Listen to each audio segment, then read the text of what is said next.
kreditga mashina olmanglar deb ogohlantiramiz, lekin baribir odamlar olaveradi.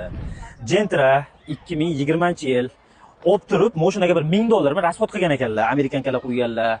Yaxshi chexol, polik taqdim dedilar. Faralar ichidagi lampochkalarni ham almashtirganman dedilar.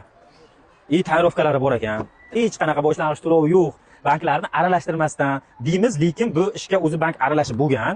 Endi bizning maqsadimiz bankda reklama qilish emas. Biz o'sha bir birodarimizga yordam berish maqsadida bu reklamani tekinga qo'yib beryapmiz. Gentra 2020 80 ming yuribdi. Kraskasi epetida bo'lishi mumkin. Yaxshilab qaralganimiz yo'q. Tesla monitorlar qo'yilgan ekan. Xullas, egalari bir $3000 pulga kuyibdi. O'zi atiga 2 oy bo'lgan ekan mashinani olganlariga. Lekin to'lovdan qiynalib bo'ldi. Olgan pulimga ham roziman. Amerikan nima qo'ygan bo'lsam bariga roziman, shu olib davom ettirib ketsa bo'ldi debdilar. Biz tekinga mana reklama qilib beryapmiz. Negativchilar ponni yozaverasizlar, sizlar bank aralashtirmasdan berardilaring-ku deb, lekin biz bu mashinani bizdan olishmagan, boshqa joydan olishgan, yaxshigina tushirishgan to'g'rirog'i. 4.900.000 dan 5 yilga olganlar. 5 yilga. Kimda mana shu mashina kerak bo'lsa, hech qanaqa to'lov qilmasa shunday olib ketib, 4.900.000 dan to'layveradi, bo'ldi. Boshqa hech qanaqa to'lovi yo'q.